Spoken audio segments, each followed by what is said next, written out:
অনেক বাড্ডা থানায় হত্যা মামলায় আজকে আদালতে আনা হয়েছিল সাবেক আইসিটি প্রতিমন্ত্রী জুনায়েদ আহমেদ পলক, পাশাপাশি আরও কয়েকটি মামলায় লালবাগ থানার একটি মামলায় আজকে আদালতে তোলা হয় শামসুল হক টুকুর, সাবেক ডেপুটি স্পিকার আনা হয়েছিল ক্রীড়া উপমন্ত্রী আরিফ খান জয় এবং চট্টগ্রাম বন্দরের চেয়ারম্যান সোহাইল আহমেদ এবং আওয়ামী লীগের সাংগঠনিক সম্পাদক আহমদ হোসেনকে 6 জনকে আজকে আদালতে তোলা হয়।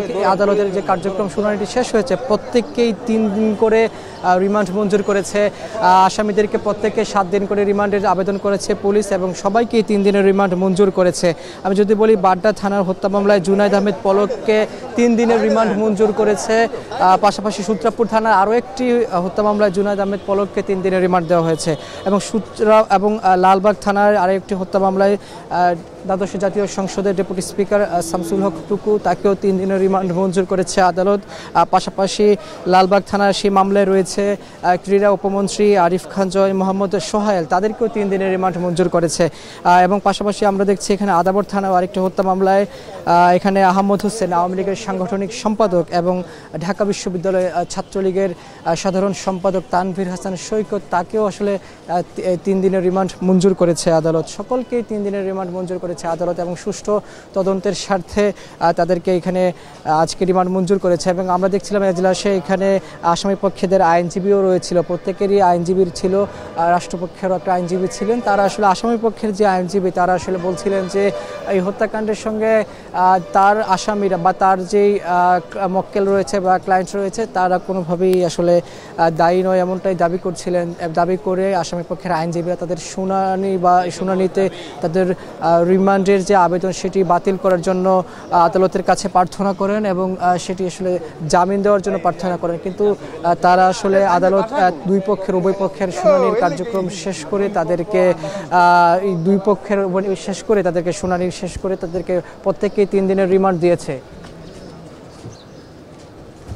তবে যেহেতু এখন আমরা দেখছি যে এজলাসের যে পুরো কার্যক্রমটি আসলে শেষ, শুনানির কার্যক্রমটি শেষ, এখন তারা আসলে এখানের যে হাজতখানা রয়েছে সেই হাজতখানায় তাদেরকে রাখা হয়েছে। কিছুক্ষণের মধ্যে আবারও তাদেরকে ডিবি হেফাজতে নিয়ে যাওয়া হবে।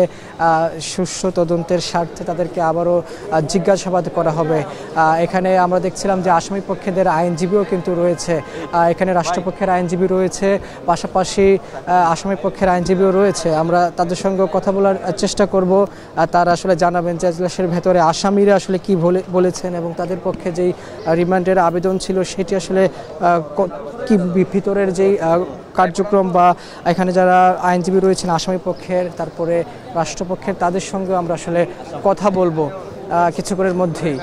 তবে যেহেতু শুনানির কার্যক্রমটি শেষ হয়েছে, সেক্ষেত্রে প্রত্যেকেই 7 দিনের রিমান্ড মঞ্জুর করেছে এবং আমরা এখন আসামি পক্ষের আইনজীবী যিনি আছেন তার সঙ্গে কথা বলবো। এখানে তিনি আমাদের সঙ্গে কথা বলবেন এবং বিস্তারিত জানাবেন যে আসলে আদালত কি বলেছেন সে বিষয়ে আসলে জানতে পারবো তাদের সঙ্গে। এখানে আসামি পক্ষের আইনজীবী রয়েছেন, প্রত্যেকে যে 6 জন আসামি রয়েছেন তাদের আইনজীবী রয়েছেন, আমরা কথা বলবো তাদের সঙ্গে এখন। জি, আপনারা ইতিমধ্যে জেনেছেন যে আজকে 6 জন আসামি ইতিমধ্যে বিজ্ঞ আদালতে প্রেরণ করা হয়েছে স্যার। আদাবর থানা, সূত্রাপুর থানা, লালবাগ থানা এবং বাড্ডা থানা।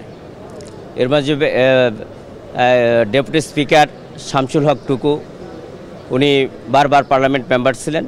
জাতীয় সংসদের ডেপুটি স্পিকার অ্যাডভোকেট শামসুল হক টুকু, উনি আইনজীবী। তার পরবর্তীতে বীর মুক্তিযোদ্ধা পার্লামেন্ট সদস্য আহমেদ হোসেন, আমাদের আইসিডি প্রতিমন্ত্রী জুনায়েদ আহমেদ পলক, মাননীয় মন্ত্রী এবং উনি পার্লামেন্ট সদস্য, এবং ঢাকা বিশ্ববিদ্যালয়ের ছাত্রলীগের সাধারণ সম্পাদক তানভীর আহমেদ সৈকত এবং রিয়েল অ্যাডমিরাল সোহেব আহমেদ, সোহান আহমেদ, সোহাইল আহমেদ, সাবেক উপমন্ত্রী আরিফ খান জয় সহ বিজ্ঞ আদালতে তাদের প্রেরণ করে এক একটা মামলায় 10 দিন করে রিমান্ড চাওয়া হয়েছিল। আমরা বিজ্ঞ আদালতে সাবমিশন রেখেছি যে 302-34 ধারার যে মামলাগুলি আজকে আমরা পত্রপত্রিকা খুললেই দেখা যাচ্ছে যে ঢালাওভাবে এই মামলাগুলো নিয়ে আসামি করা হচ্ছে এবং ঢালাওভাবে রিমান্ড চাওয়া হচ্ছে।